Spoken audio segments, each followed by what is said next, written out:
Dans ce sens-là, est-ce qu'on peut dire que la jeunesse, elle est fainéante? Fainéante, j'ai bien choisi le mot, fainéante. Je pense que oui, ils sont fainéants. Donc je dis fainéants, pourquoi? Parce que tout simplement... Quand je regarde souvent la télévision nationale, je remarque les cinquantenaires autour de la table. Et quand tu regardes un peu plus au fond, là, tu vois une petite fille voilée là-bas avec un petit bloc-notes là, c'est souvent la stagiaire. C'est la place de la jeunesse là-bas un peu, vous voyez un peu? Aujourd'hui, quand tu cherches au bout de 2, 3 entreprises, 4, forcément, il y a une entreprise qui va te donner ta chance. Mais au préalable, il faut déjà se former. Il m'est arrivé une situation où, il y a exactement 1 an de cela, j'ai eu mon plus gros contrat. À la fin de la prestation, je vais dans le bureau, voilà, pour avoir mes différents cachets, mes paiements. Je lui tends mon contrat, ma facture. Il fait genre, il va mettre cachet, il prend, il déchire mes papiers et mon argent du coup. Et il faut comprendre que quel argent, quel contrat, quel travail. J'ai rien fait de mal. Si. Un grand merci à l'ambassade de l'Italie au Niger, le sponsor officiel du podcast Excellence, qui a rendu cet épisode possible. Et si vous aussi, vous voulez soutenir le podcast, vous pouvez le faire de manière vraiment très simple, juste en vous abonnant. Sans plus tarder, je m'appelle Hamil Bizo et bienvenue sur Excellence.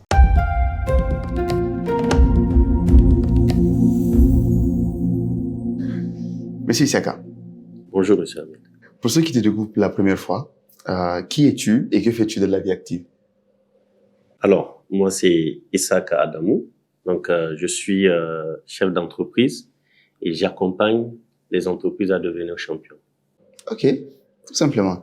Moussa Abdel Karim, pour ceux qui te découvrent aussi pour la première fois, que fais-tu dans la vie active et en quoi est-ce important dans ce sujet d'aujourd'hui? Alors, moi, je suis Abdel Karim Sayo. Je suis le directeur général de SLAD, c'est une entreprise de nettoyage. Ok, tout simplement. Ouais, pour faire court. Alors, notre premier sujet, en fait, ça va concerner la jeunesse.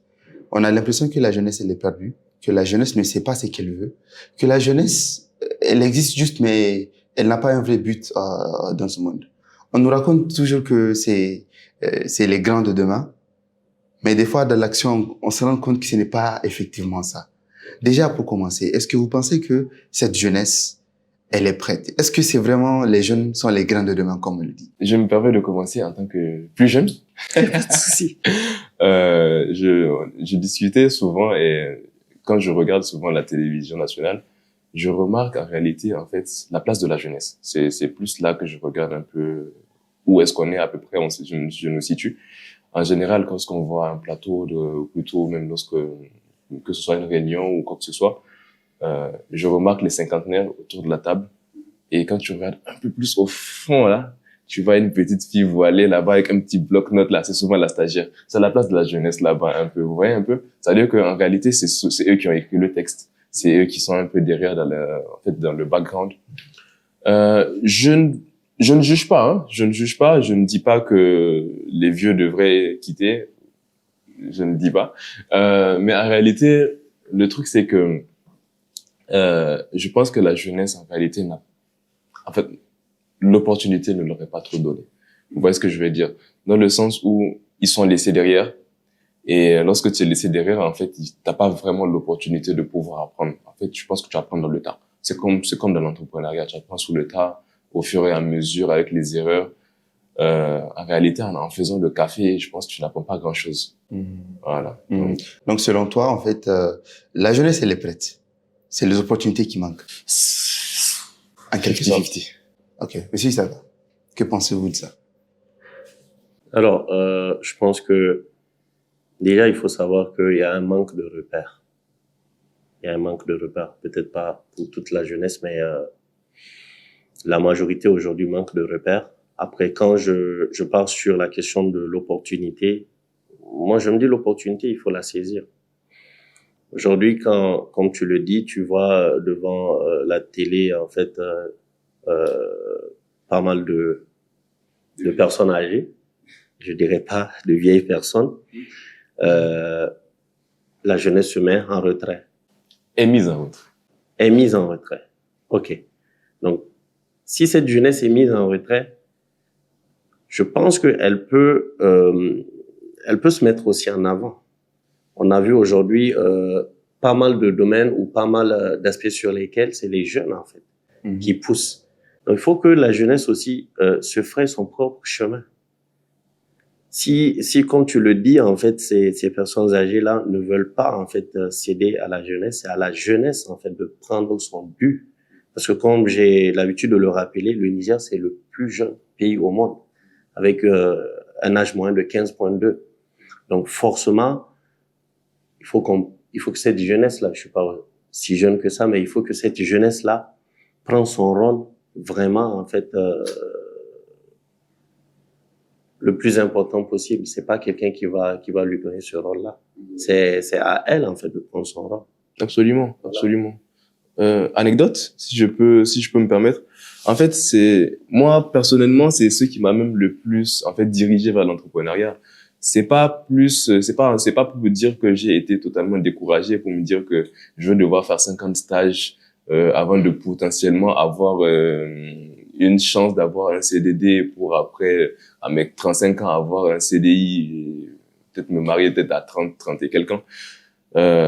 Mais par contre, je me suis dit qu'en réalité, j'ai plus de chance en misant sur moi-même, en me lançant, en mettant mes capacités au service en fait de moi-même. C'est-à-dire que je me suis dit que en réalité, les opportunités, vous dites, les jeunes doivent pouvoir en fait se frayer leur chemin. Et si en réalité, tu as l'impression que en fait défoncer la porte pour rentrer est plus difficile, peut-être qu'il faut la contourner. Mais est-ce que les jeunes sont vraiment prêts? Parce que moi, c'est même ça, en réalité, ma plus grande question. Récemment, il y a quelqu'un qui me racontait une histoire. Il cherchait, en fait, des jeunes au sein de son entreprise.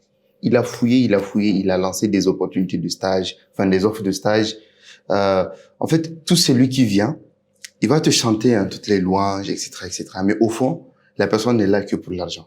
Et quand tu mets la personne sur un vrai projet, tu te rends compte que la personne n'est pas vraiment compétente. Alors, vous parlez d'opportunités, que non, on ne laisse pas, mais est-ce qu'elle est vraiment prête? C'est ça la question. Est-ce qu'elle est prête à assumer les responsabilités qu'on va lui donner? Alors,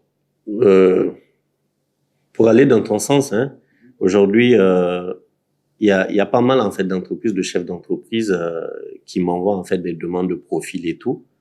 Je fais des entretiens. Je peux te dire que c'est pas le job qui manque. Hein. Quand on me dit il y a chômage, non, il y a du boulot, mais il y a pas de profil. Faut faire le distinguo. Il y a pas de profil. Sur 20 profils que tu vas interviewer, peut-être il y a que 3 ou 4 qui vont se démarquer. Et sur le terrain, il y a que peut-être une seule qui va faire l'affaire. Absolument. Ouais, donc du coup, souvent je pense aussi que, comme il a dit, ils sont pas peut-être prêts. Donc, faut forcément trouver ce mécanisme-là, déjà de préparer la jeunesse, et c'est là où peut-être je pense que la mission des moins jeunes est en train d'être ratée. Il faut préparer en fait cette transition-là. Mais toujours est-il à la jeunesse en fait de vouloir de cette transition, à la jeunesse d'imposer même cette transition-là. Et je pense que c'est un peu ce qui manque. On est trop sur des combats, entre guillemets, excusez-moi, inutiles. Comme quoi? Alors, je suis pas des réseaux sociaux, j'ai pas le temps. Mais quand je faufile et que je vois des sujets d'actualité ou des sujets sur le domaine social qui bouffent 3 jours, 4 jours, 5 jours, pour moi, c'est juste hilarant. Ou quand tu vois, je vois des jeunes qui discutent sur des séries. Chaque épisode te fait 42 minutes. 42 minutes, si je réfléchis, je me dis c'est beaucoup de temps. Et le temps, c'est la chose la plus importante qu'on a dans la vie. Donc, il faut bien l'utiliser. Et donc, je pense que c'est tout ce melting pot là qui fait en sorte que la jeunesse n'arrive pas à trouver en fait son chemin, n'arrive pas à trouver aussi les repères. Et je pense aux personnes moins jeunes aussi de ne pas abandonner cette jeunesse là, parce que quand même, il y a de bons profils. Moi, j'ai trouvé de très bons profils. J'ai trouvé des jeunes qui sont plus qualifiés et plus professionnels même que certains vieux. Donc, il y a toujours, en fait, ces pépites-là, mais il faut aller les chercher. Ok. Tu es d'accord? Je suis d'accord, mais si je peux ajouter quelque chose, la particularité, c'est que lorsqu'on cherche des profils, à partir du moment où tu lances un appel d'offres, quand tu as plusieurs profils, on a fait l'expérience dernièrement quand tu prends peut-être sur 20 personnes interviewées, peut-être 2 sortent du lot Et sur les deux, en réalité, peut-être lorsque tu recrutes une personne, on a parlé de formation. Il faut former la personne, parce que j'ai tendance d'abord à prendre les gens sous forme de stage. Mes stagiaires, il faut d'abord leur apprendre. Je pense qu'il faut former le stagiaire, par exemple, d'abord pour commencer l'intelligence émotionnelle, c'est-à-dire qu'il va falloir gérer en fait ses émotions vis-à-vis de la gestion du cadre, exemple, parce que en fait tu prépares la personne en fait au monde professionnel, en tout cas pour en tout cas intégrer. Lorsque tu dois gérer certaines personnes, il va falloir gérer ses émotions, il va falloir savoir comment gérer une personne, il va falloir savoir comment gérer une situation. Tu apprends à la personne comment discuter face à un client, comment gérer certaines situations. Mais c'est au boss d'apprendre ça aux jeunes ou bien c'est aux jeunes de venir prêts? En réalité, si la personne n'est pas prête, il va falloir la former. Et clairement, la formation fait partie du processus. Je pense particulièrement à partir du moment où tu te dis que tu vas prendre un produit fini, tu vas pas trouver de produit fini parmi les jeunes. En fait, je ne donne pas d'exemple en fait lorsqu'on fait les interviews pour pas être moqueur, parce que il y en a, c'est exceptionnel en fait. Il y a vraiment des masterclass. Donc je ne donnerai pas d'exemple parce que c'est plus dans un domaine sérieux. Mais en réalité, ce que tu prends, je pense à partir du moment où tu leur donnes les bonnes directives, tu es surpris. Moi, il y a dernièrement une qu'on a là. En fait, on a découvert qu'il se trouve que particulièrement la gestion clientèle, elle est même meilleure que moi. Ah oui. Absolument, absolument. C'est-à-dire que elle avait, quand elle prend le client au téléphone, peu importe comment il est fâché, peu importe la situation, elle finit par l'adoucir, il rigole, c'est incroyable. Donc en fait, les talents, je pense que au lieu de tout simplement les découvrir ou les prendre de manière, comme on dit, produit fini, tu finis par découvrir en fait qu'en réalité, il y a des talents cachés. Oui, en fait, je pense que cette jeunesse, elle a du potentiel. Vous comprenez? Elle a du potentiel. Pourquoi je le dis?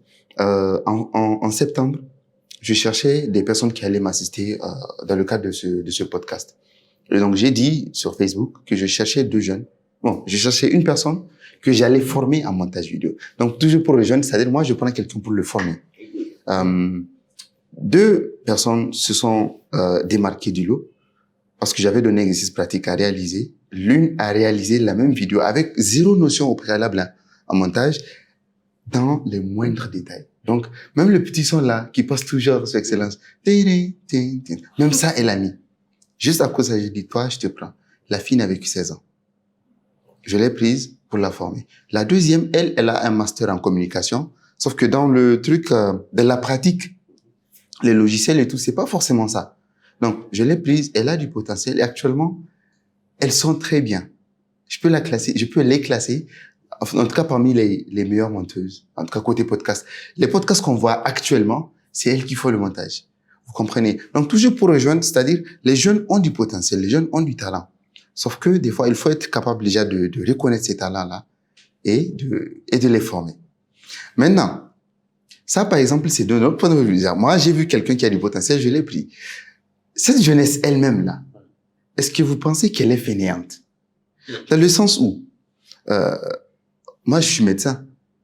Je suis de la communication. La communication, je n'ai pas fait d'école de communication. J'ai 0 diplôme en communication. Pourtant, je travaille avec des communicants et des fois, je leur enseigne des choses. Cette communication, je suis parti l'apprendre sur YouTube, sur le terrain, etc., etc., etc. Donc, au lieu d'attendre que l'enseignement vienne à moi, je suis parti le chercher. Vous comprenez? Alors, dans ce sens-là, est-ce qu'on peut dire que la jeunesse, elle est fainéante? Fainéante, j'ai bien choisi le mot, fainéante. Tu as dit, est-ce que la jeunesse est fainéante? La jeunesse, tu peux répondre. Vous savez, j'ai une fois eu à parler sur les réseaux sociaux. Les gens me sont tombés dessus. Ouais, du coup, vous savez quoi? En fait, tant qu'on est là, je pense que on va assumer ce qu'on va dire. Ouais. Il y a ce que j'appelle les chasseurs d'ombre. C'est-à-dire qu'ils sont à la fada. When I go to Erga, on se déplace, on va de l'autre côté de l'ombre. Non, mais blague à part, en fait, je pense que il y a la majorité, en tout cas beaucoup de jeunes, en fait, parce que depuis tout jeune, on nous a inculqué le principe des fadas. C'est le plus gros fléau au Niger. En fait, la fada, au lieu de prendre ça plus comme un patrimoine culturel, je pense qu'il va falloir trouver une solution plus contre ça. Donc, mais je vais pas aller dans le domaine du côté des jeunes de la FADA. Je vais plus aller plus au niveau des jeunes qui finissent de travailler, qui finissent leurs études et qui sont peut-être à la recherche du travail, à la recherche des opportunités ou qui veulent se lancer dans une activité. Si on peut dire qu'ils sont fainéants, c'était le mot, c'est fainéant. Fainéant, oui. Fainéant, je pense plus, non, pas le mot fainéant. Dans ce cas, je dirais qu'ils sont pas fainéants. D'accord? Ils sont pas fainéants, mais par contre, ils ne savent pas faire. Je vais éviter le terme fainéant. Ok. Ouais. Je vais éviter. Oui. Vous allez être Pour plus... ceux qui me connaissent, ils savent que j'ai pas je suis pas timide. Je pense que oui, ils sont fainéants. Ils sont fainéants parce que tout simplement, j'ai pu côtoyer le monde salarial et le monde entrepreneurial. Et je peux te dire que, mais en fait, même tout ce que tu décris là, en un mot, c'est quoi? Ah, j'ai pas envie de le dire. Ben oui, donc c'est ça. Moi, je le dis parce que je te prends juste la recherche du boulot. J'ai fait quelques masters à Dakar avant de venir. Quand j'étais venu, je m'étais fixé un objectif de déposer 100 CV par semaine. Il y avait une tante notaire, une tante notaire en tout cas, qui me faisait les légalisations et tout. Et je me suis dit que une entreprise ou deux ne veulent pas de mon profil, forcément je vais trouver. Et oui, ça a été le cas. Donc c'est pour te dire que oui, ça peut être un peu culturel. Hein. Je pense que chez nous, on est un peu plus timide, on est un peu plus réservé, et souvent ça peut jouer sur le milieu professionnel. Même quand tu dis que quand on dit plutôt le jeune ne se met pas en avant, souvent c'est plus culturel parce que chez nous, quand tu te mets trop en avant et tout, ça peut être mal vu. Donc tu vois, il faut trouver aussi l'équilibre en se mettant en avant, mais en respectant certaines normes sociales. Donc je dis fainéant, pourquoi? Parce que tout simplement, c'est rare déjà de trouver un jeune qui fait plus de 2 choses. Même une chose d'ailleurs. Donc 2, 3 choses, c'est compliqué. Donc c'est pour te dire que aussi, cette jeunesse-là attend les opportunités. C'est quoi le fainéantisme? Tu attends à ce qu'on te donne tout. C'est pas possible. On n'est pas... non. Même ceux qui se lèvent pour aller chercher, à peine ils arrivent à trouver ou à peine ils arrivent quand même à jongler. Donc toi les chasseurs de l'ombre, c'est pas possible. C'est pas dans l'ombre qu'on va te donner les opportunités. Aujourd'hui aussi, il y a, tu m'excuses du terme, il y a ce classement-là. Le jeune, quand des opportunités lui sont offertes, il va choisir. Je dis pas de ne pas choisir, c'est un projet personnel. Tu as cette latitude de choisir. Mais souvent aussi, il faut savoir qu'on est obligé de passer par certaines opportunités pour atteindre les objectifs en fait finaux. Donc c'est pas parce que voilà, c'est pas parce que je travaille dans ce domaine ou c'est pas parce que je fais ce petit taf là que en fait c'est mon objectif final. Non non non, peut-être que c'est un tremplin, peut-être aussi que c'est un passage pour atteindre en fait l'objectif. Et souvent on me dit non, on peut pas faire 2, 3 choses, c'est faux. Je travaille, j'ai mon cabinet et j'enseigne.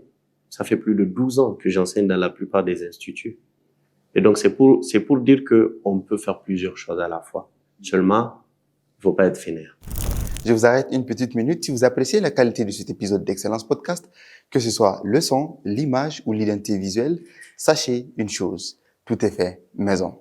Ce podcast est une production originale de Adax et ce niveau d'exigence qu'on s'applique à nous-mêmes, c'est exactement ce qu'on déploie pour nos clients.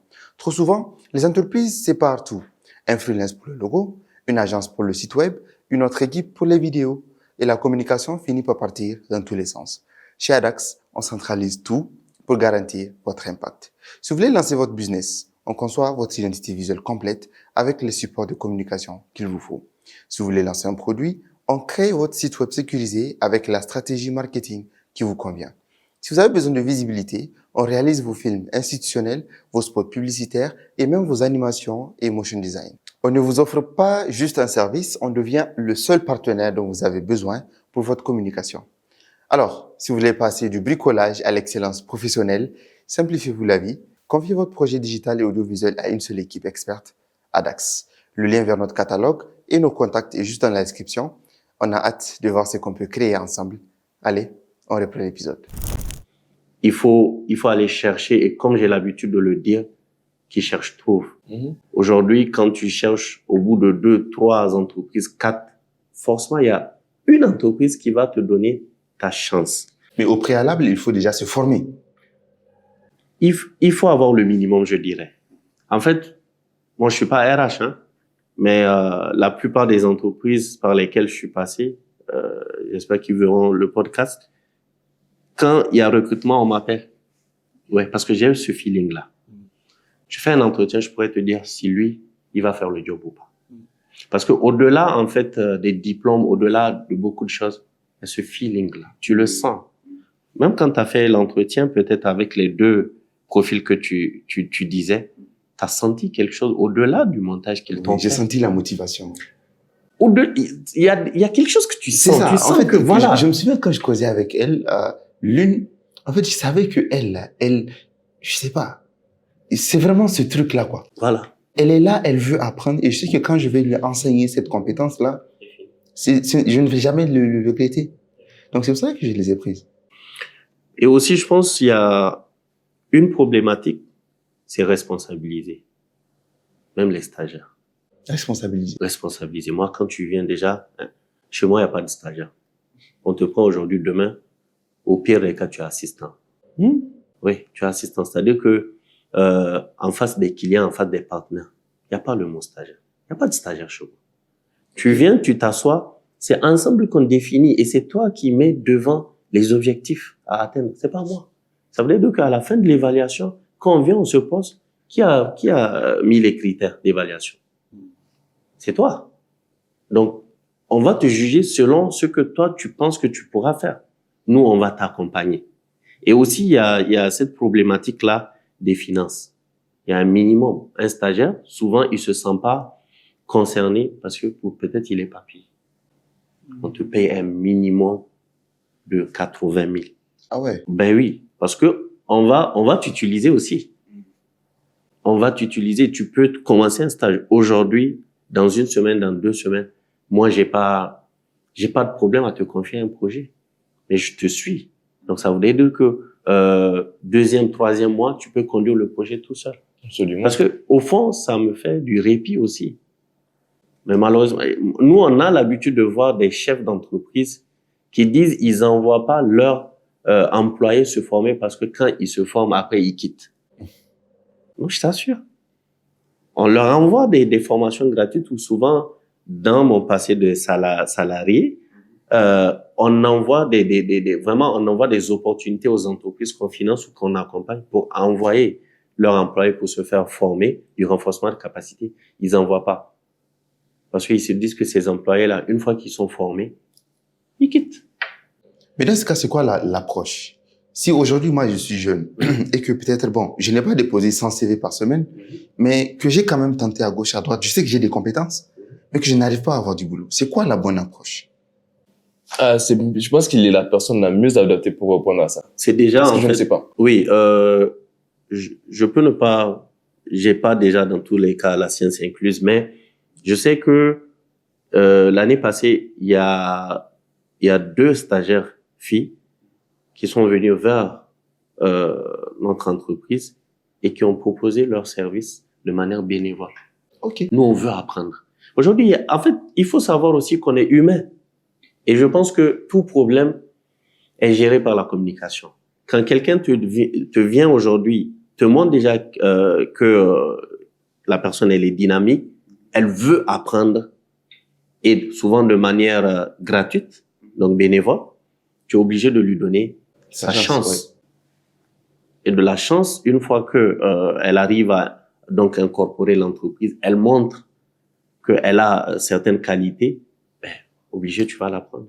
Oui, absolument. Il y a ce format-là. Il y a le format ponctuel aussi. Ça peut être des activités ponctuelles que certaines entreprises ou certaines organisations essaient de créer. Je parle des volontaires, je parle des bénévoles pour telle activité. Souvent, c'est là-bas aussi que, en tant que chef d'entreprise, vous remarquez des pépites. C'est vrai. Il y a plusieurs modèles, en fait. Il n'y a pas un format général. Il n'y a pas un format Donc, si je peux général. résumer, c'est-à-dire si aujourd'hui je suis jeune, je ne suis pas fainéant, Mhm. donc j'ai des compétences et j'ai envie d'avoir du boulot. Oui. Une des techniques que je peux appliquer, c'est déjà de me préparer Ouais. et d'aller proposer mes services de manière bénévole auprès d'entreprises ciblées. Exactement. OK. Si je Abdul veux, Karim. si je peux, il y a 3 points que je note. D'abord, pour commencer, c'est la partie du bénévolat. Pour commencer, par exemple, moi, je fais partie de ceux qui se plaignent de ne pas avoir de contrat. C'est vraiment dans le sens où, ça va dans le même sens où moi, c'est vrai que c'est plus dans l'entrepreneuriat. Je pourrais proposer mes services de manière bénévole, regarder mon travail, voyez voir ce que je sais faire et éventuellement donner moi ma chance, plutôt que de se plaindre. Donc, je suis totalement d'accord avec ça. Le deuxième aspect, c'est l'aspect financier pour les stagiaires. En réalité, c'est vrai que toute personne qui travaille et qui n'est pas rémunérée ne va pas donner 100% de soi. Donc, mais par contre, la réalité du terrain, de la réalité, et que, du moins du pays, c'est que les grandes structures, les grandes entreprises sont celles qui ne payent pas. En fait, bon, je parle pas des super grandes, mais il se trouve que les grandes entreprises, en tout cas nigériennes, sont celles qui vont te prendre stage et puis tu vas faire 2, 3, 4 mois sans te payer. Mais par contre, nous, moi, je suis une jeune structure, mais comme vous, je me rapproche en tout cas du salaire que vous payez à vos stagiaires et je pense que c'est totalement, en fait, c'est même pas, c'est pas une possibilité, c'est une obligation de payer le stagiaire, je pense. Il va falloir que ça puisse devenir une réalité de payer ses stagiaires, de payer ses employés, tout court d'ailleurs. Maintenant, le troisième aspect, où par contre là, je ne suis pas d'accord, si vous permettez. Vous avez dit que c'est possible de faire plus, genre, en fait, que vous n'êtes pas d'accord que quelqu'un puisse dire qu'il peut pas faire plusieurs choses à la fois. Je vais parler sur mon plan, de mon côté. Je vais prendre un exemple. Par exemple, quand je conduis, c'est pas bien, ne le faites pas. Je peux conduire, prendre mon téléphone, manger, discuter, faire 50 000 choses à la fois. Mhm. Mais quand il s'agit de travailler et de faire du business, Mhm. je fais une seule chose je fais que ça. Par exemple, moi, je fais mon entreprise et je fais que ça. Mais par contre, je le fais à 100%. C'est-à-dire que je le fais de 6h à 21h. Donc, c'est toute la journée. Donc, j'ai l'impression, en tout cas, parce qu'il y a plusieurs, je peux dire que je fais mon entreprise et je fais autre chose à part, d'accord? Mhm. Si je le faisais, en tout cas, à un certain moment, je pense que je n'aurais pas tenu jusque-là parce qu'à partir d'un moment, il va falloir que tu sois. Je dis pas qu'il faut être présent tout le temps dans son entreprise. Parce qu'à partir il faut savoir liguer et tout, d'accord, ça c'est autre chose. Mais tu ne peux pas te permettre, en fait, de dire, en tout cas, moi, personnellement, en tout cas, je ne pense pas que je puisse, peut-être que vous avez cette faculté, peut-être de pouvoir gérer ça. Mais mon entreprise, en tout cas, le secteur dans lequel je suis, a besoin, en tout cas, de moi en tant que, peut-être que la vision. Superviseur. Oui, mais pas que superviseur, en tout cas, que je sois là. Que je fais que cette activité. Et, en fait, je comprends un peu ce que vous dites, hein, mais particulièrement, moi, je pense que pour mon activité, je fais qu'une seule activité. Je pense qu'à l'avenir, à moins que mon entreprise, en fait, même quand ça va atteindre les sommets, parce que le but, c'est que ça atteigne les sommets, je serai quand même toujours rien que là-dedans. À moins que je vende l'entreprise ou que je vende plusieurs parts et que je puisse aller faire une autre entreprise, du coup. Qu'est-ce que vous en pensez? Pour J'ai des rejoindre questions. la question, j'arrive. Pour rejoindre la question, c'est-à-dire, maintenant, le jeune qui est là et qui n'a pas d'opportunité, etc., etc. Donc, toi, tu conseilles à ce jeune-là de se concentrer sur une seule activité. Oui, absolument. Une seule pour commencer. Parce que déjà, de base, avant d'avoir même une, c'est pas chose aisée.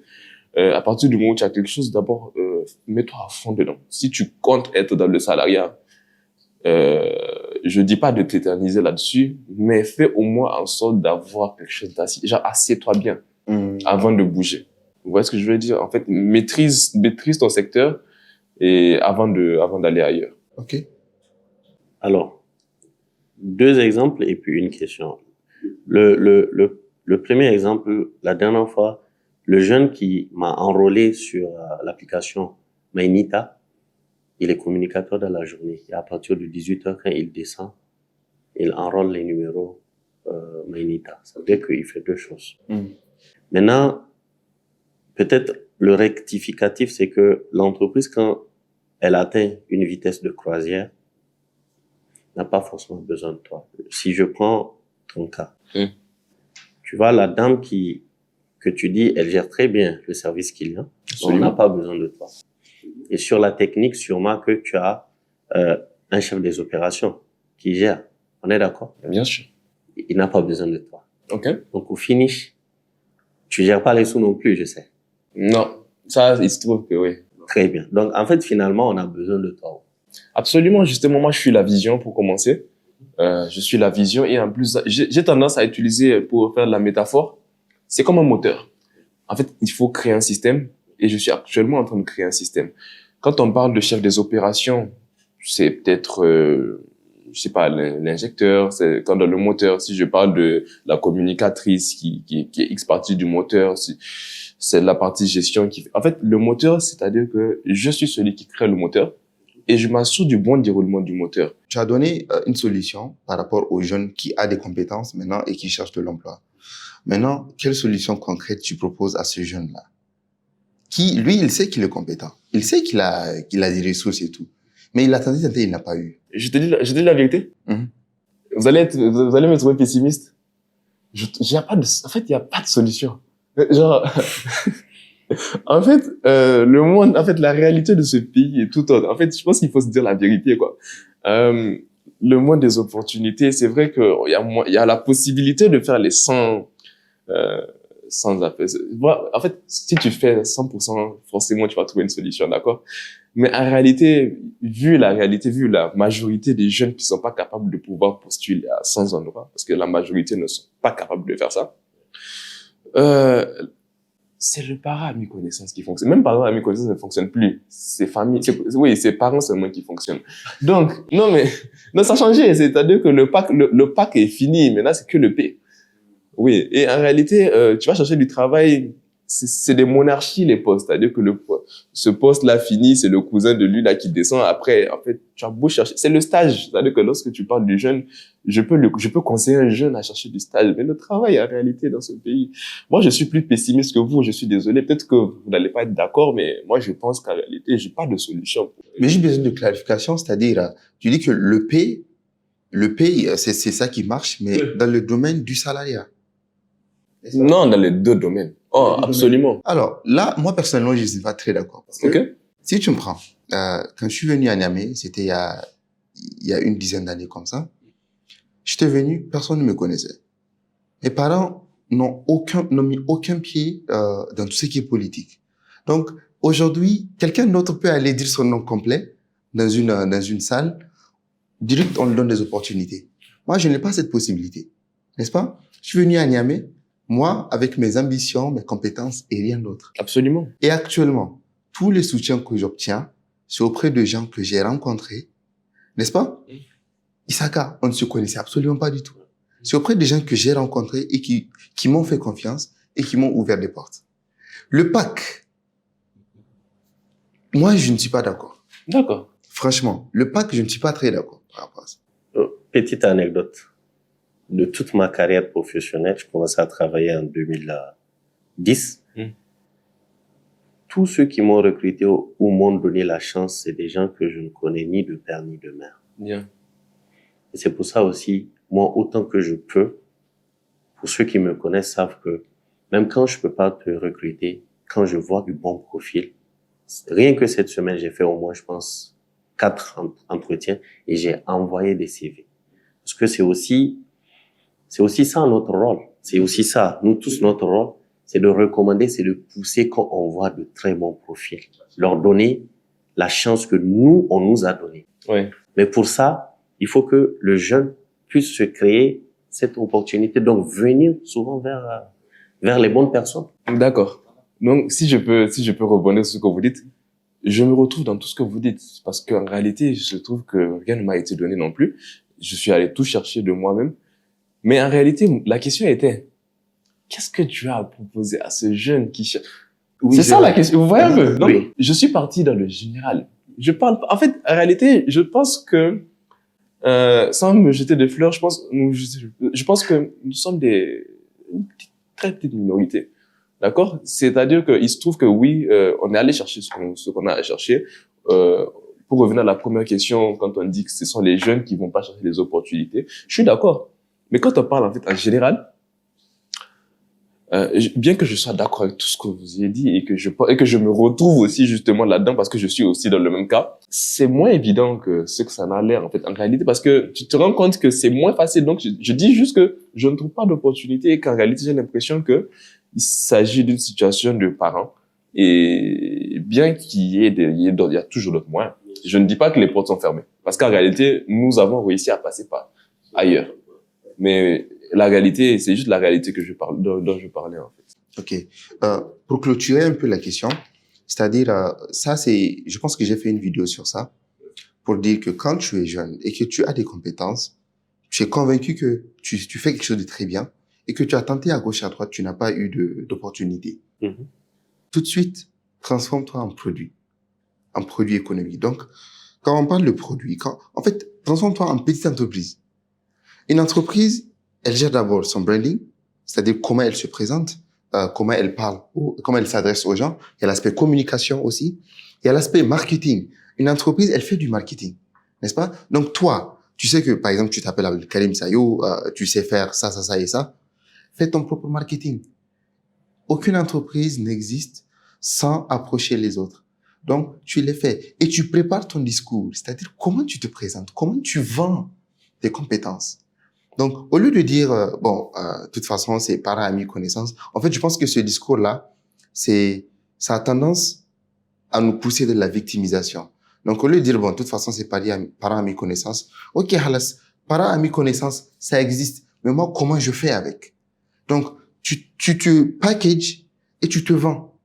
Tu te vends aux entreprises, tu proposes tes services. Bon, c'est vrai que c'est pas tout service qu'on peut proposer gratuitement, mais tout ce que tu peux proposer gratuitement, propose-le. Prends tous les aspects qu'un business doit prendre au sérieux et applique ça à toi-même. Et mets-toi sur le marché. Tu es un produit. Si en tant que produit, tu te mets sur le marché, tu vois que les gens ne sont pas intéressés, c'est que toi-même, en tant que produit économique, il y a des choses à corriger. Et donc, tu penses être bon, mais en réalité, tu ne l'es pas vraiment. Donc, en ce moment, tu fais une introspection, tu corriges des choses et après, tu te remets sur le marché. Oui, complètement d'accord. Et je pense aussi que souvent, l'enseignement, le cursus ne leur donne pas les outils qu'il faut. Aujourd'hui, on connaît des écoles. Moi, dès que je suis en face de certains produits, je sais que ça vient de telle école, parce qu'ils savent se vendre. Et c'est pas général, mais je suis parfaitement aligné quand tu dis de manière générale, oui. En général, le jeune, il est confronté à ce problème-là. Donc peut-être il faut revoir aussi les curricula. Il faut revoir comment est-ce que cette jeunesse-là, elle est formée. Il faut bien l'outiller aussi pour pouvoir donc revenir à ce que tu dis, mieux se vendre. Ben oui. Et pour ça, il n'y a pas meilleure université que YouTube. C'est vrai. YouTube, il n'y a pas C'est meilleure vrai, on en université parlait que ça. dernièrement, il n'y a rien de mieux que YouTube. Il y a rien de YouTube mieux. forme. Il y a rien de mieux. 80% de ce que j'essaie de faire maintenant, c'est YouTube. Mais YouTube, il faut chercher d'abord. Ouais, La il barre faut de savoir recherche. quoi chercher, mais bon, C'est après, justement ça, en fait. hein. Il faut chercher. C'est ce que vous dites, c'est ça. Il faut absolument chercher. Et qui cherche trouve. Qui cherche trouve. Il faut bien chercher, comme j'ai l'habitude de le dire. Google est idiot. Il te donne ce que tu lui mets. Il te sort ce que tu lui mets. Souvent, c'est des phrases désolées qui n'ont même pas le sens que tu lui mets. Il te sort le contenu que tu veux. Aujourd'hui, il y a plein de tutoriels et il y a la recherche d'informations aussi. Il faut savoir rechercher l'information. Aujourd'hui, l'une des choses que je remarque, c'est que la jeunesse est en train de perdre en fait confiance en elle. Et souvent, je leur dis, quand je vois des très bons profils, souvent, qui n'ont plus, en fait, confiance, je dis, c'est pas le profil qui n'est pas bon, souvent. C'est peut-être juste à cet instant T-là, cette entreprise n'a pas besoin de toi. C'est pas une remise en cause. Dans un temps T+1 ou T-1, il t'aurait recruté. Donc, va aller chercher l'entreprise où son T correspond à ton profil. C'est bien dit, ça. Oui. Ça, c'est bien dit. Moi, je me souviens, j'étais en première année d'université en médecine. Je voulais entreprendre, je voulais lancer quelque chose. Et je savais que je n'avais pas les compétences qu'il me faut. En fait, si vous voulez, c'est vraiment moi le terrain qui m'a formé à 100%. Première année, j'avais mes petites compétences en communication que je développais et il fallait lancer une entreprise.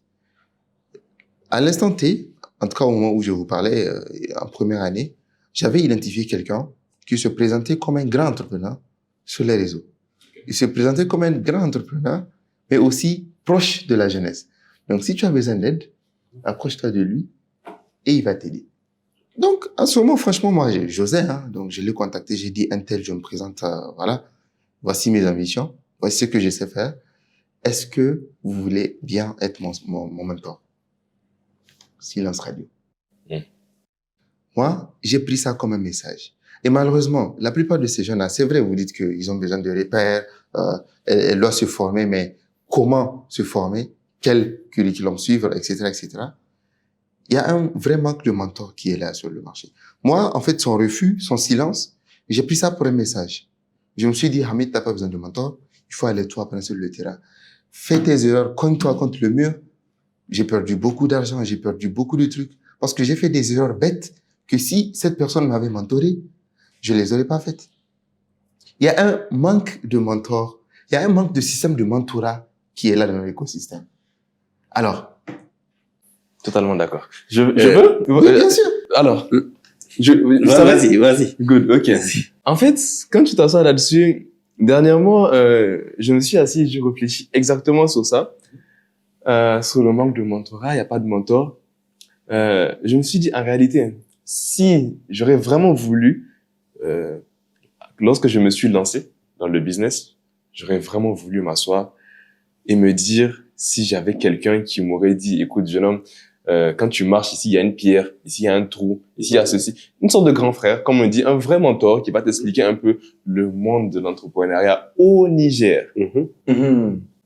Ok, c'est totalement différent. Il y a plusieurs choses. En fait, il y a plusieurs erreurs déjà que j'aurais évitées. J'aurais gagné des années et des mois. Mais maintenant, quand tu t'assois et tu regardes, en fait, la réalité, j'aime beaucoup parler de manière avec des métaphores. C'est comme dans les jeux vidéo. Tu découvres la carte du jeu au fur et à mesure. C'est-à-dire que tu viens, tu sais que tu découvres ce quartier, tu découvres cette ville, tu découvres ceci, tu découvres cela au fur et à mesure. Mais c'est-à-dire à l'aveugle. C'est-à-dire que c'est tout noir. Tu te cognes. Mais en réalité, alors que c'est des trucs tellement évidents. C'est ça. C'est vraiment, en fait, on fait des erreurs qui sont tellement évidentes. En fait, tu te rends compte qu'en réalité, je pense que tu peux. Tu vois, Issa, que tout ce qui est fiscalité, moi, j'ai appris ça à partir de mes erreurs. Je me souviens, ma première prestation payante, j'ai envoyé ma facture et j'étais content. C'était la première fois que je cognais. Et puis, j'étais pas enregistré. Donc, et le gars me dit, écoute, on doit te prélever 20% de TVA affective. J'ai dit, what? Mais moi, toute ma marge, elle est dans ces 20%. Si je dois la prendre. Exactement. Donc, ça veut dire que la prestation, là, pour moi, c'était du gratuit. Ça de catiner. Tu vois? C'est là que j'ai appris qu'il fallait obligatoirement t'enregistrer si tu veux, travailler avec de gros projets. Bon, bref, on continue, Issaka. Alors, deux points. Mais avant que je l'oublie, je vais déjà rebondir sur ce que tu as dit. Alors, il faut savoir que la frontière, elle est déjà très fine. Accompagner un entrepreneur, c'est de lui éviter des erreurs, comme tu viens de le dire. Mais c'est de ne pas trop le cadrer. Moi, j'aime pas. Quand j'accompagne, je me dis, il y a certaines erreurs que moi j'ai eu à faire ou que d'autres entrepreneurs ont eu à faire avec lesquels j'ai échangé. Tu peux te guider pour ne pas les faire. Mais je te laisse une grosse marge pour pas que tu fasses la même chose que les autres. C'est-à-dire, je vais pas proscrire ton idée. Je vais pas limiter ta vision.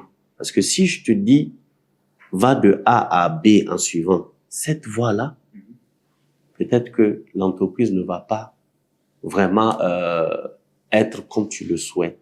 Parce que moi, peut-être ma limite, elle est là. Toi, ta limite, elle est là. Si tu me suis, tu vas être là. Donc, je vais te guider sur certains aspects, mais je vais faire en sorte de ne pas limiter ta vision à ma limite à moi. Absolument. Ben oui, pour te permettre d'aller au-delà. Peut-être que toi, tu vois au-delà. Si tu avais suivi le mentor que tu disais, peut-être que tu allais faire la même chose que lui, parce qu'il ne peut te donner que ce qu'il a. Et donc, peut-être que tu seras pas là. C'est vrai. Ça, c'est le premier point. Le deuxième point, il y a des mentors. Mais, il n'y a pas cette jonction. Il faut créer des structures ou des mécanismes pour joindre les deux. Dans mon passé récent, j'ai créé 2 programmes Oser entreprendre pour inculquer l'entrepreneuriat dès au lycée et aussi Mentor du Sahel. Vous savez, le Niger, machallah, on a une grande diaspora. L'une des plus intelligentes. Ouais. J'ai pas peur de le dire. Et qui aiment leur pays. Mais, pour certaines conditions, pour certains aspects, ne peuvent pas revenir. Mais ils sont prêts à donner de leur savoir. Et on avait créé ce qu'on appelait les mentors du Sahel. En une semaine, on a eu plus de 80 mentors. Des fois jusqu'en Australie, des Nigériens, qui sont prêts à donner de leur temps. Et souvent, c'est des experts dans leur domaine où leur temps, un entrepreneur moyen ne peut pas se le payer. Absolument pas. Ils sont prêts à accompagner les entrepreneurs souvent dans leur domaine, souvent peut-être même pas dans leur domaine. Mais je peux te dire qu'on a lancé la plateforme et tout. Pendant un mois, on a eu un taux de suivi d'à peine 26% d'entrepreneurs qui ont respecté les créneaux. Donc, tu vois, en fait, le problème, il est profond, hein. Donc, c'est pas un problème de mentor. C'est peut-être que on n'a pas trouvé aussi, il faut se remettre en cause, on n'a pas trouvé peut-être aussi les bons profils entrepreneurs pour les mettre avec les bons profils mentors. Dans tous les cas, un système, il faut toujours réfléchir qu'est-ce qui a marché, qu'est-ce qui n'a pas marché. Et quand on parle souvent de mentor ou quand je vois des experts en entrepreneuriat qui parlent de faut pas avoir peur, faut se lancer, non, je dis aux jeunes là que vous dites de pas avoir peur de les lancer là, non, on commence à zéro, non, faut leur donner vos carnets de contacts là. C'est la seule chose aujourd'hui. Tu as parlé de parents, amis et connaissances. Non, faut lui donner ton carnet de contacts. Ce qui te fait grandir là, faut lui donner ça, il va commencer, y a pas de souci. Ah, c'est ça par contre, c'est un autre débat. En fait, je ne dis pas que je suis contre de partager, en fait, mon carnet d'adresse et tout. Mais j'ai l'impression que ça, c'est plus complexe que ce que vous proposez. C'est-à-dire que je pense que tu peux aider quelqu'un, à se créer son propre carnet d'adresse et je ne dis pas de refuser, de ne pas faire la promotion à la personne. Tu peux faire la promotion à la personne, mais c'est du tout mâché. C'est-à-dire que, exemple, c'est comme dire, tu vas, un fils qui va voir son papa, mets-moi en contact avec le ministre X, le ministre ceci, ceci, cela, et puis c'est presque du tout mâché. Je pense que la personne n'apprend pas grand-chose. Comment faire pour avoir ce carnet d'adresse? C'est ça surtout le plus difficile. Parce que si c'est juste, tiens, voilà le numéro de DG, fais ceci. Mais la personne va se casser. Non, c'est pas que c'est trop facile. La personne va même se casser les dents. La personne va aller approcher ce DG-là. Il y a une manière d'avoir, en fait, les contacts d'un DG. Il y a une manière de discuter avec cette personne. Cette personne n'a pas tout le temps. Je pense qu'il faut que la personne se fasse, et que la personne se crée, et que la personne apprenne à faire ce genre de... Je reformule alors. En fait, le message que je voudrais passer, c'est de ne pas les jeter en pâture pour leur dire on commence à zéro, sachant très bien que il y a une boîte, en fait, secrète derrière. Ok. Aujourd'hui, par exemple, s'il y a un canal ou s'il y a un groupe WhatsApp où on envoie des opportunités, je peux l'insérer dans le groupe. Bien sûr. Donc, c'est ces petits tips-là dont, en fait, je parle. C'est-à-dire, faut lui faciliter l'accès à... Voilà, certains carnets de contacts et tout. Là, on est d'accord. Voilà, donc c'est absolument. Si on résume, en fait, tout ce qu'on a dit depuis le début, on se rend compte en quelque sorte que le Nigérian, ou bien le jeune Nigérien, mais pas que le Nigérien, parce que j'ai pas envie de coincer tout le Nigérien. Le jeune Africain. En général.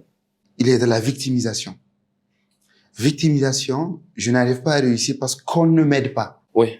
Je n'arrive pas à avoir des opportunités parce qu'on ne m'ouvre pas les portes. Alors, je pense qu'en réalité, c'est cet esprit de victimisation qu'il faut qu'on lâche à un moment. Ouais, absolument. Voilà. Et ça fait la différence. Si je peux donner une petite anecdote, en fait, il m'est arrivé, en fait, parce que j'étais dans ce cas, parce qu'on parle du jeune Africain, du jeune Nigérien, je suis l'exemple palpable. Il m'est arrivé une situation où, il y a exactement 1 an de cela, j'ai eu mon plus gros contrat. C'est un grand bâtiment dont je ne citerai le nom. Vu que je suis dans le secteur du nettoyage, j'ai eu à nettoyer ce bâtiment pendant 2 semaines. J'ai fait travailler à peu près une trentaine de personnes dans ce chantier. Et chaque jour, ils sont payés 5 000 francs par jour. Je vous laisse faire le calcul, c'est beaucoup d'argent.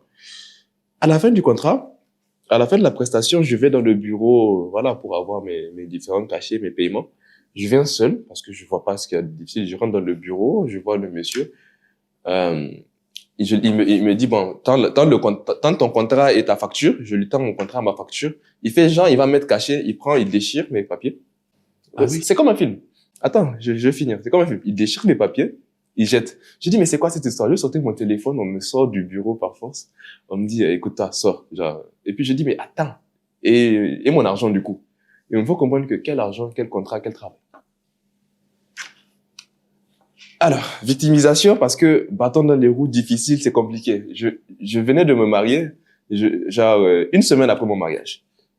C'est mon plus gros contrat, donc j'ai tout mis dedans. Je me suis assis à la maison, je n'avais ni cuisinier, ni télé, ni frigo. Je comptais tout dessus, genre, on s'est assis, on était là, on était sur le canapé, je regarde ma femme, je dis, bon, écoute, je vais pas être payé. On va maintenant au niveau de la justice, tout ça là. Un avocat me dit, petit, pour ces miettes là, parce que c'est que 10%, aucun avocat ne va courir 5 ans pour avoir ton argent. Tu vas pas avoir ton argent. Genre, à moins que tu cours pendant 10 ans pour avoir ton argent. Ok. Maintenant, là, il y a 2 solutions qui se trouvent à moi. Venir pleurnicher, sur les réseaux que c'est difficile. Tu vois un peu, ça c'est classique, hein. Oh, c'est tellement difficile au Niger. On se fait avoir parce que je pense que moi, de la manière dont je me suis fait, je me suis fait avoir. Je pense que c'est difficile. Ça, là, tu vois ça dans les films, tu vois. Le monsieur m'a même, c'est un Nigérien, une entreprise nigérienne, hein. Il m'a menacé avec, truc là, amortisseur de camion. Pour dire qu'il va me frapper si je reviens demander l'argent là encore là-bas. Blague à part. C'est comme un film. Donc, je m'assois et je me dis, ok, donc je me dis, bon, là, il faut recommencer tout. En fait, j'ai mis les plaintes de côté, hein, genre, je peux pas me plaindre parce que sinon après je vais où?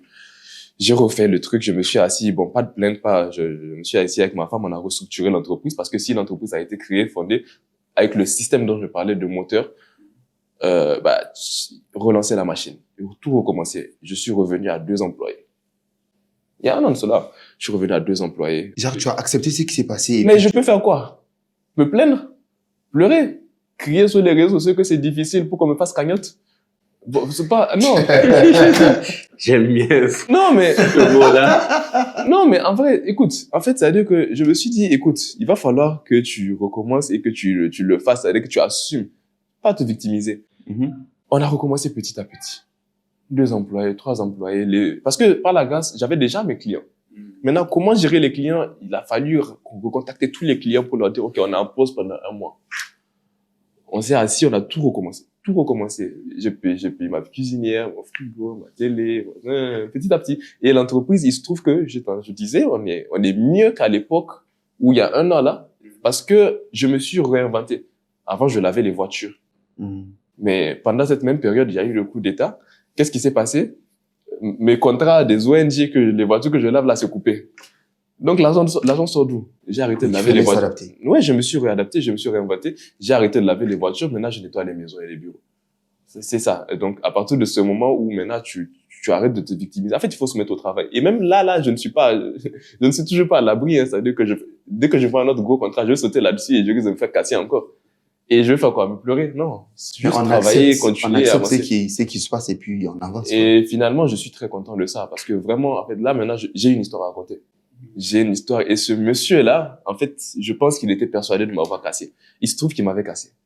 Mais quand tu casses quelque chose, quand quelque chose est cassé, parfois, tu peux le reconstruire, quoi. Là, maintenant, je te dis, mon chiffre d'affaires est bien au-dessus genre, vraiment, en fait, c'est-à-dire que ce que je gagne par mois, c'est bien au-delà de ce que... Et pour toi, ça, c'est une leçon. Tu ne vas jamais commettre la même erreur encore. En fait, c'est-à-dire que c'était pas une erreur. C'est-à-dire que, genre, j'ai rien fait de mal. Si. Ah ouais? Je vous en prie, vas-y. En fait, la victime, sauf dans certains cas, faut pas qu'on me tombe dessus non plus. Très souvent dans les affaires, la victime, c'est elle qui donne le flanc. Oui. T'as pas signé le contrat avant de commencer. Si. Le contrat, il est en bonne et non, due forme. pas un contrat signé. Mais écoutez, vous savez comment ça fonctionne. Donc, du coup. Ouais. Absolument. Dans ce cas. Et t'as pas touché d'avance aussi? Si. J'ai eu une minime avance là. Si. Okay. Mais c'est tout. Voilà. Et l'avance, il a négocié. C'est-à-dire que lui, il a donné une avance, une somme pour, les produits et tout, et un peu de main-d'œuvre. Et c'est clair que le client a renégocié un peu en bas pour dire, bon, voilà, je te donne ça dès que tu finis. Absolument. Voilà. Absolument. Exactement. C'est aussi l'expérience des vieux comme nous qui savent le mécanisme. Dès que je vois ça, je sais qu'il paiera pas. Ok. Ouais. Les gens qui négocient l'avance. Ouais. Ah ouais? Ah, vous voyez, là, je prends. Je prends cette information. Parce que vous voyez, moi, maintenant, ça m'a amené, en fait, parce qu'avant de me marier, j'avais payé la voiture de mes rêves. La voiture, là, je pas de, j'aimais la voiture, là, comme pas possible. J'ai dû vendre ma voiture à un prix. Je l'ai dit à ma femme, je suis sorti à 20h, à 22h, j'ai vendu la voiture. Juste au prix de la prestation, ou pour payer les agents, en fait.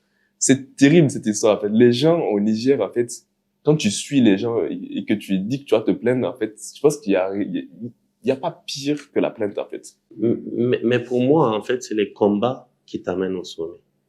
Et c'est parce que si je te dis ça, c'est parce que j'ai été victime aussi. Ok. On finit aujourd'hui quand un DG ou un boss, ou souvent, hein, moi, pour mon cas, c'était au gradé. Quand on t'appelle aujourd'hui, c'est des gens, tu as tellement d'estime que vous discutez pas souvent sur les aspects pécuniaires parce que pour toi, tu vas être payé. Aujourd'hui, moi, avant de toucher à ton document, avant de toucher à un quelconque accompagnement, en tout cas qui est payant, il faut que tu payes 50%. Et quand je finis, avant de délivrer, il faut que tu payes 50%. Donc, au cas où tu payes 50%, je finis, je te dis c'est fini, tu payes pas, qui perd? Toi, tu as déjà donné 50%. C'est toi qui perds. Donc, j'ai changé. Donc ça, c'est indiscutable. Ouais, j'ai changé là-dedans. Ce n'est plus moi qui perds. Au pire des cas, c'est toi qui perds 50%. D'où l'importance de l'expérience. Voilà. Donc, c'est un peu ça. Mais comme j'ai l'habitude de le dire, l'entrepreneuriat, c'est ça aussi. C'est les coûts qui te font, en fait, grandir. Si on t'avait payé, je ne serais pas là où je suis. Voilà, Absolument pas. Jamais. Donc, jamais. Ça, c'est primo. C'est les coûts aussi qui font en sorte que tu revois la manière de fonctionner pour être efficace.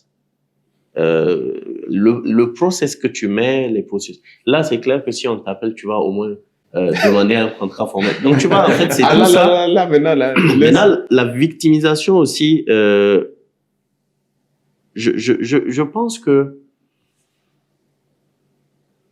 il y a une toute petite partie. Il y en a, en fait, quand je prends, j'ai l'habitude de le dire, on ramène tout à Niamey. Oui. On oublie les régions et tout. Et pourtant, quand on dit le Niger, c'est le Niger. Et on n'a pas souvent les mêmes chances. Et souvent, moi, quand je vais en région et tout pour des prestations, pour des activités, je vois vraiment que ces jeunes-là, souvent, en fait, ils sont même pas dans la victimisation. On leur offre pas les petites opportunités même qu'on offre ici à Niamey. Eux, s'ils avaient les petites opportunités de Niamey là, je pense qu'ils auraient fait 3, 4, 5 fois mieux que Niamey.